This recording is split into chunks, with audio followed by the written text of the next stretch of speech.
Hi everyone, very good morning. This side Shishir. Welcome to my YouTube channel Shishir की पाठशाला। जैसा कि आप सभी को पता है कि हम लोग DSSB का जो पार्ट बी टीचिंग मेथोलॉजी है, वो चाहे PRT हो, TGT हो, PGT हो, सबके लिए इक्वली इम्पॉर्टेंस है। और PYQ सीरीज़ हम लोगों ने लगभग 2000 प्लस क्वेश्चन कराने के वो सीरीज एक चलाई है, जिसमें 13 से 14 पार्ट ऑलरेडी हो चुके हैं और प्लेलिस्ट भी मैंने बना दी है। आप देखेंगे जाएंगे तो DSSB, TGT, PGT, PRT, आप जब जाएंगे वहाँ प्लेलिस्ट सेक्शन में तो वहाँ पे आपको दिखेगा, उसमें पुराने वीडियोस जो हैं वो आप ज़रूर देखते रहिए, ठीक है, मतलब इसके पहले वाले। तो आज ये हमारा 14 पार्ट है, तो चलिए स्टार्ट करते हैं। Top 20 questions. पहला है, विच of the following activity promotes gross motor development. इसमें से कौन सी एक्टिविटी है जो प्रमोट करती है ग्रॉस मोटर डेवलपमेंट स्किल को। पहला है रनिंग गेम्स, दूसरा है डिबेट एंड डिस्कशन, तीसरा है ट्री क्लाइंबिंग। सॉरी। तो इसका राइट आंसर ए हो जाएगा। ए में मतलब पहला रनिंग गेम्स और तीसरा, ठीक है, ट्री क्लाइंबिंग। तो इसमें किसका ग्रॉस मोटर स्किल का या ग्रॉस मोटर डेवलपमेंट होगा इसमें, ठीक है। अब आगे चलते हैं क्वेश्चन नंबर 2 पे। Artist who participates in a performing arts in front of an audience are called. इसको भाई परफॉर्मेंस बोलते हैं, बिल्कुल। तो इसका राइट आंसर जो हो जाएगा आपका सी हो जाएगा, परफॉर्मर, ठीक है। क्वेश्चन नंबर 3 है, भूगोल के विषय का अध्ययन कई विशेष शाखाओं के माध्यम से किया जाता है। निम्नलिखित में से कौन सा मानव भूगोल की श्रेणी के अंतर्गत नहीं आता है। तो मानव भूगोल की श्रेणी के अंतर्गत क्या है, तो पर्यावरण भूगोल जो है ये मानव के अंतर्गत नहीं आता। राजनीतिक भूगोल मानव के अंतर्गत आता है, आर्थिक भूगोल आता है, सांस्कृतिक भूगोल आता है, लेकिन पर्यावरण भूगोल जो है ये मानव भूगोल की श्रेणी के अंतर्गत नहीं आता है। अब क्वेश्चन नंबर 4 है हमारा, निम्नलिखित में से कौन सा अध्ययन के लिए सहकारी अधिगम का उपयोग करने का लाभ नहीं है। तो सहकारी अधिगम से क्वेश्चन ये है, तो कौन सा नहीं है, तो इसका राइट आंसर सी हो जाएगा। यह शिक्षार्थियों को एकल दृष्टिकोण के अन्वेषण करने का अवसर प्रदान करता है। किसका, यह शिक्षार्थियों को एकल दृष्टिकोण के अन्वेषण करने का अवसर प्रदान करता है। इसका राइट आंसर सी हो जाएगा, ठीक है। बाकी यह शिक्षार्थियों के बीच विश्लेषणात्मक चिंतन को सुगम बनाता है, बिल्कुल नहीं बनाता है। यह समस्या समाधान कौशल को बढ़ाता है, बिल्कुल नहीं। यह शिक्षार्थियों को अलग तरह से प्रतिक्रिया देने में सक्षम देता है, तो इसलिए ये सब गलत है। तो इसका राइट आंसर सी हो जाएगा। क्वेश्चन नंबर 5 है, निम्नलिखित में से कौन सा एकलव्य की नागरिक शास्त्र पुस्तक के संदर्भ में सही है। तो कौन सा सही है भाई, तो इसका राइट आंसर ए हो जाएगा, केवल 1। यह उस दृष्टि पर आधारित होती है जिसमें लोगों की भी आवाज़ होती है, ठीक है। आगे चलते हैं। नेक्स्ट है, एक सामाजिक विज्ञान शिक्षक सामाजिक विज्ञान पाठ्यक्रम के अंतर्गत किसी एक विषय को पढ़ने के लिए नाट्यकरण के आयोजन की योजना बना रहा है। किस नाटक का मंचन करने का निर्णय लेने से पहले शिक्षक को निम्नलिखित में से किस कारक को ध्यान में रखना होगा। तो किस कारक को ध्यान में रखना होगा, इसका राइट आंसर डी हो जाएगा, पहला, दूसरा तथा तीसरा। विद्यालय के दर्शन को समझना, बिल्कुल। समय की उपलब्धता होनी चाहिए और कार्यान्वयन में शामिल कितना कॉस्ट लगेगा ये भी उसको पता होना चाहिए, ठीक है। क्वेश्चन नंबर 7 है हमारा, कला शिक्षा किस प्रकार शैक्षिक उपलब्धि में सहायक हो सकती है। तो जो कला शिक्षक है, आर्ट एजुकेशन है, तो किस प्रकार से भाई शैक्षिक उपलब्धि में सहायक हो सकती है। तो इसका राइट आंसर बी हो जाएगा, पहला तथा दूसरा दोनों, बिल्कुल। कला कक्षाओं में शामिल छात्र विद्यालयों में बेहतर प्रदर्शन करते हैं, बिल्कुल भाई। जो कला कक्षाओं में शामिल छात्र होते हैं वो विद्यालय में बेहतर प्रदर्शन करते हैं। दूसरा है, कला कक्षाओं में शामिल छात्रों में चिंतन की क्षमता अधिक होती है, बिल्कुल। वो आर्टिस्टिक होते हैं तो उनमें सोचने की क्षमता ज़्यादा होती है, ठीक है। अब चलते हैं क्वेश्चन नंबर 8 पे। किशोरावस्था के वैज्ञानिक अध्ययन का जनक किसे वर्णित किया जाता है। तो इसका राइट आंसर सी हो जाएगा, जी स्टैनली हॉल। मैंने ऑलरेडी इसको पढ़ाया है, तो जी स्टैनली हॉल किशोरावस्था के वैज्ञानिक अध्ययन का जनक वर्णित किया जाता है। अब आगे चलते हैं। नेक्स्ट है, योग के संदर्भ में निम्नलिखित में से कौन सा योग में सही ढंग से सुमेलित है। तो योग के संदर्भ में भक्ति योग, पूजा की विधि, इसमें ईश्वर का अंतहीन और प्रेम पूर्ण स्मरण शामिल होता है। दूसरा है कर्मयोग, स्वयं के बारे में सच्चा ज्ञान प्राप्त करने का मार्ग को कर्मयोग कहते हैं। तो इसका राइट आंसर ए हो जाएगा, केवल 1।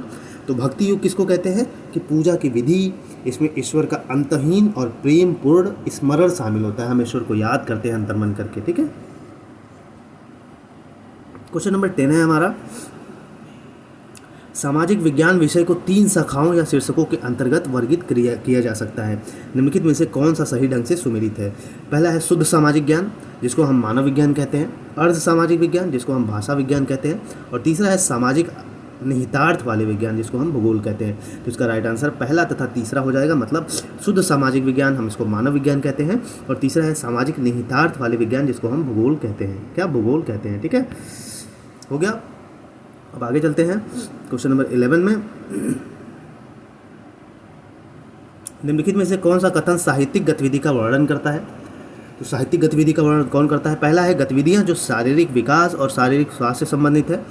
दूसरा है इसमें वाद विवाद, लेख लिखना और नाट्यकरण जैसी गतिविधियां शामिल है। तो इसका राइट आंसर बी हो जाएगा, केवल दूसरा इसका राइट आंसर हो जाएगा। ठीक है, मतलब इसमें वाद विवाद, लेख लिखना और नाट्यकरण जैसी गतिविधियां शामिल होती हैं। किसमें? साहित्यिक गतिविधि में। ठीक है, क्वेश्चन नंबर 12 में चलते हैं। क्वेश्चन नंबर 12 है निम्नलिखित में से किस गतिविधि में व्यापक शैक्षिक क्षमता है? पहला है छात्र स्वशासन के माध्यम से नागरिक शास्त्र में प्रायोगिक पाठ दिए जा सकते हैं। दूसरा है विद्यालयी पत्रिकाएं छात्रों को सशक्त और प्रभावी ढंग से लिखने को कला सिखाती हैं। तो इसका राइट आंसर ए हो जाएगा, पहला तथा दूसरा दोनों। किसमें व्यापक शैक्षिक क्षमता है? ठीक है, मतलब किसमें ज़्यादा एजुकेशनल जो कैपेसिटी है इन्वॉल्व है। पहला है छात्र स्वशासन के माध्यम से नागरिक शास्त्र में प्रायोगिक पाठ दिए जा सकते हैं, ये भी सही है। दूसरा विद्यालयी पत्रिकाएं छात्रों को सशक्त और प्रभावी ढंग से लिखने की कला सिखाती हैं, दोनों सही हो जाएगा। ठीक है, क्वेश्चन नंबर 13 में चलते हैं। दृश्य कला और शिल्प की पद्धतियों में निम्नलिखित में से कौन सा युग्म सही ढंग से सुमेलित नहीं है? पहला है ओरिगामी, एक जापानी पेपर फोल्डिंग आर्ट जिसको ओरिगामी बोलते हैं, मुखौटा, मंदाना और अल्पना। तो इसका राइट आंसर डी हो जाएगा, केवल दूसरा। बिल्कुल, तो जो मुखौटा होता है, मंदाना और अल्पना सही है। ठीक है, क्वेश्चन नंबर 14 है हमारा। Social science are different from social studies in which of the following aspects? Social science जो है वो डिफरेंट है सोशल स्टडी से, किस एस्पेक्ट में? तो पहला है कंपोजिशन, दूसरा है अप्रोच, तीसरा है एरिया ऑफ अफेयर। तो इसका राइट आंसर तीनों हो जाएगा। बिल्कुल, कंपोजिशन में भी डिफरेंस है, अप्रोच में भी डिफरेंस है और एरिया ऑफ अफेयर में भी डिफरेंस है। क्वेश्चन नंबर 15 है। अल्बर्ट बंडूरा का सामाजिक संज्ञानात्मक अधिगम सिद्धांत 1971 व्यक्तित्व को एक बीज अंतःक्रिया के रूप में दिखता है। तो पहला है पर्यावरण, दूसरा है व्यवहार। तो इसका राइट आंसर बिल्कुल सही है। जो अल्बर्ट बंडूरा का सामाजिक संज्ञानात्मक अधिगम का सिद्धांत था, ये हमारे पर्यावरण और व्यवहार दोनों के बीच एक अंतःक्रिया के रूप में दिखता है। ठीक है, याद रखिएगा, अल्बर्ट बंडूरा इंपॉर्टेंट है। क्वेश्चन नंबर 16 है हमारा।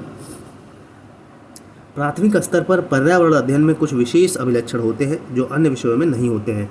निम्नलिखित में से कौन से वे अभिलक्षण हैं? पहला है मूल्य पर्यावरण अध्ययन के एक अभिन्न अंग है। दूसरा है पर्यावरण अध्ययन शिक्षक केंद्रित है, और तीसरा है पर्यावरण अध्ययन प्रासंगिक है। तो इसका राइट आंसर ए, पहला तथा तीसरा दोनों हो जाएगा। मतलब मूल्य पर्यावरण अध्ययन के एक अभिन्न अंग है, वही तीसरा है पर्यावरण अध्ययन प्रासंगिक है। ठीक है, क्वेश्चन नंबर 17 है हमारा। पर्यावरण अध्ययन में आकलन के लिए खुली किताब परीक्षा के संदर्भ में निम्नलिखित में से कौन सा कथन सही है? पहला है अनावश्यक रटकर सीखने को हतोत्साहित करता है। दूसरा, बच्चे अपने उत्तर पुस्तकों की सहायता से लिख सकते हैं। तीसरा है बच्चों के युग में एक बहु समस्याओं पर काम करते हैं। तो इसका राइट आंसर सी हो जाएगा, पहला तथा दूसरा।